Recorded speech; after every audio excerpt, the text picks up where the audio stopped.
Pinupuri ka namin, O Diyos, Ama, Anak, at Espiritu Santo. Salamat, Ama, na ibinigay mo sa amin si Jesus na iyong anak na namatay para sa aming kasalanan, iyong muling binuhay, iniakyat at iniduklok sa iyong kanan sa langit. Salamat na ibinigay mo sa amin ang iyong banal na Espiritu at sa pamamagitan niya ay ibinuhos mo ang iyong pag-ibig sa aming puso. Panginoong Yesus, hindi kami nag-iisa dahil hindi mo kami iniiwan. Ikaw ay buhay, kaya't kami ay buhay.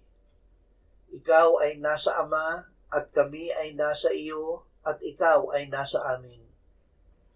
Iingatan at tutuparin namin ang iyong mga utos. Nananalig kami na minamahal kami ng Ama at kami ay minamahal mo at ihahayag mo ang iyong sarili sa amin. Amen.